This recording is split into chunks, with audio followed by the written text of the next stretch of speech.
এবার আয়েশ করে খাটে শুয়ে খবরের কাগজ পড়ব। এই কি আমার খাটটা কোথায় গেল? হ্যাঁ, আমার খাটটা তো এখানেই ছিল, খাটটা গেল কোথায়? আরে তা বলে আমাকে সোফায় শুয়ে ঘুমোতে হবে? হ্যাঁ, আমি কি বাড়ির বাইরের লোক? এই যে শুনুন না, বলে ব্যাপারটা কি? হ্যাঁ, আমি বলে কিনা বাড়ির কর্তা, আমাকে সোফায় ঘুমোতে হবে? আমার ঘুম আসবে কেন? তুমি সোফায় ঘুমোতে যাবে কেন? খাটটা কোথায়? খাটটা এখানে ছিল, খাটটা কোথায়? খাটটা কি উধাও হয়ে গেল? ভালো করে আশপাশটা চেয়ে দেখো, এটা কি তোমার শোবার ঘর মনে হচ্ছে? শোবার ঘর বলেই তো আমার মনে হচ্ছে। কেন মনে হবে না? এটা আমার শোবার ঘর বলেই তো মনে হচ্ছে। আমার শোবার ঘর। তাহলে এই জায়গাটা কি? হ্যাঁ গো, তোমার জ্বালায় আমি কি শেষে পাগল হয়ে যাবো? কেন? এরপর কোনদিন লনে গিয়ে বলবে আমি কি বাড়ির কাজের লোক যে আমাকে মাটিতে শুতে দিয়েছো? ভালো করে তাকিয়ে দেখো, এটা বসার ঘর, তাই সোফা পাতা আছে। হ্যাঁ ঠিকই তো। আর এটা তো আমাদের বসার ঘর, আমার শোবার ঘরটা তো ওই দিকে। আমার সব এমন যাক পেশাবটা খেয়ে নি। ওই দেখো, আরে এটা কর্পূর, রাখো। কর্পূর? আমি তো ভাবলাম নকুলদানা। ও কি ঝাঁঝালো গন্ধ। পাগল হয়ে যাবো আমি। বাহ, এটা তো বেশ ভালো ব্যাপার। রাইকেও যদি আমি এরকম বিছানা থেকে সোফা না মাটিতে নামাতে পারি, তাহলে তো দিদিভাইয়ের কানে কথাটা তুলতে হবে। দিদিভাই আমার উপর যা রেগে আছে, আমি তখন 2 চোখের বিষ হয়ে গেছি। বলবো কি করে কথাটা?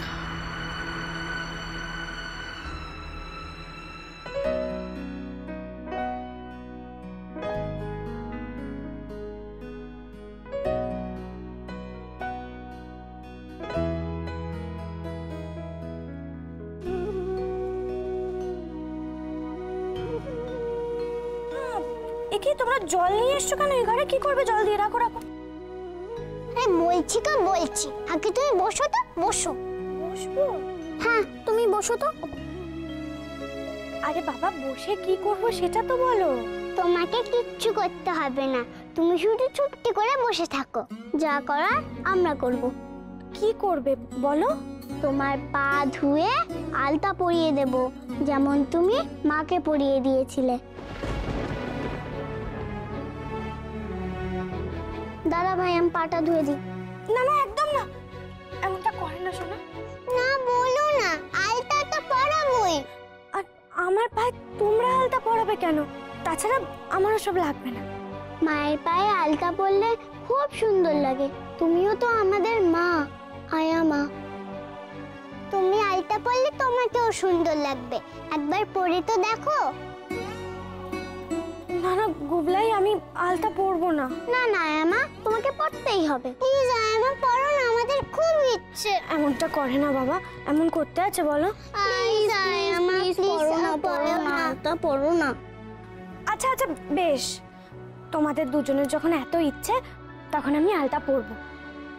তবে আমার একটা শর্ত আছে। বলো, রাজি? রাজি। আমি নিজে হাতে আলতা পরবো। আমরা রাজি। Good boy, good girl. দেখি দাও আমায় দাও।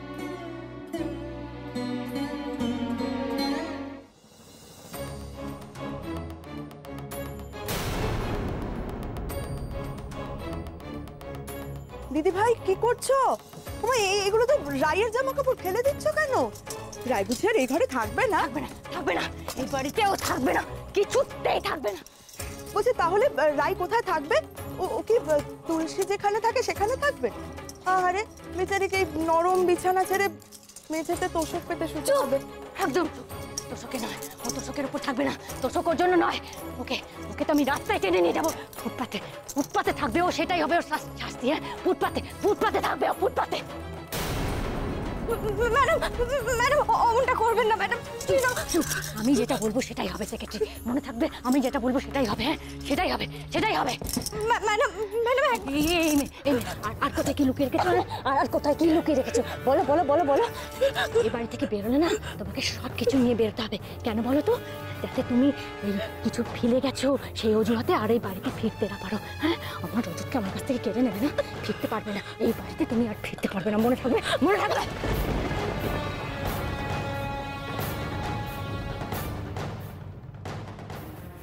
মাকে তুমি ভালো করে দাও না আন্টি, যেন মা এরকমই থাকে। ম্যাজিক করে দাও না আন্টি, আমাদের মাকে ভালো করে দাও না আন্টি। ম্যাডাম ম্যাডাম এমনটা করবেন না ম্যাডাম। আপনি যদি আমাকে বের করে দেন আমি কোথায় যাবো বলুন? ম্যাডাম আপনার পায়ে আমাকে একটু জায়গা দিন। এই যে সেক্রেটারি, তোমাকে না আমার পাতে জায়গা দিয়েছিলাম, কিন্তু তোমার সেটা সহ্য হলো না। তুমি কি করলে? হ্যাঁ, তুমি আস্তে আস্তে রজতের মনে ঠাঁই পেতে চাইলে। হ্যাঁ, রজতের মনে, হ্যাঁ কি ভেবেছো আমি কিছু বুঝি না? হ্যাঁ, রজতের মনে ঠাঁই পাবে তুমি। এবার কি বলতো, এবার তোমার ঠাঁইটা কোথায় সেটা আমি ভালো করে তোমায় বুঝিয়ে দেবো, ভালো করে তোমায় বুঝিয়ে দেবো। বুঝেছো তুমি? না, এই বাড়িতে তোমার কোনো ঠাঁই নেই, থাকবে না এখানে, এখানে থাকবে না তুমি। বের করে দেবো তোমাকে বাড়ি থেকে, দূর করে দেবো, দূর করে দেবো। আরে আরে এসব কি ফেলছে কেন এগুলো? কি জানি দিদি আবার কি করছে? রাই বাঁচাবে, বেশ মজা পেয়েছেন না? রাইকেই বারবার ধরে মারবে আর রাই বাঁচাবে। হ্যাঁ, রায়েরও কিন্তু একটা সহ্যের সীমা আছে। সহ্য করতে পারবে না তো কাজ করতে এসেছে কেন? ওর কাজটা কি? সুপ্রিয়াকে সামলানো তো নাকি? ও আমায় কথা দিয়েছে ও থাকবে এখানে, ও থাকবে, ও সুপ্রিয়াকে সামলাবে। আরে বাবা, তোমরা এখানে কেন? তোমার তাতে কি অসুবিধা হচ্ছে? এই শোনো, আমার কোনো অসুবিধা হচ্ছে না। হ্যাঁ, অসুবিধা তোমাদের হবে। আমি দেখলাম দিদি রাইয়ের সব জামা কাপড় ছুঁড়ে ছুঁড়ে বাইরে ফেলে দিচ্ছে আর চিৎকার করে করে বলছে যে রাইকে নাকি রাস্তায় বের করে দেবে। মানে বুঝতে পারছো, রাইকে বাড়ি থেকে বের করে দেবে। হ্যাঁ,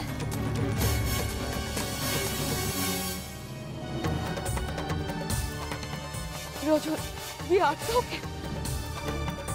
ও রজত, রজত তুমি যাও, যে করেই হোক রাইয়ের যাওয়াটা আটকাও, যাও। কি হলো? কি হলো রজত, থেমে গেলে কেন? যাও।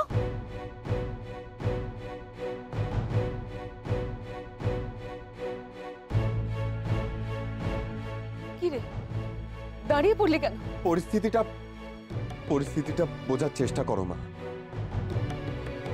এখন সুপ্রিয়া আমার উপরেও রেগে আছে। এখন যদি আমি রাইকে বাঁচাতে যাই তাহলে হিতে বিপরীত হবে, গন্ডগোল আরো বাড়বে, বই কমবে। আরে বাবা, আপনি কেন বুঝতে পারছেন না? কাউকে না কাউকে তো আটকাতেই হবে, নইলে দিদি আজ রাইকে মেরেই ফেলবে। হ্যাঁ,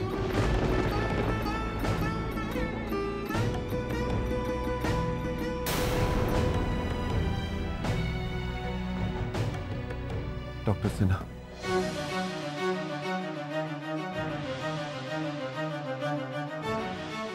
ডক্টর সিনহা,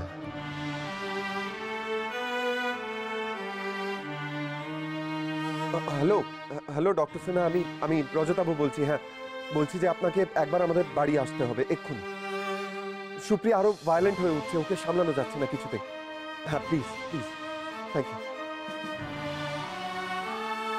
ডক্টর সিনহা কি বললেন বর্দা? আসছেন যত তাড়াতাড়ি সম্ভব।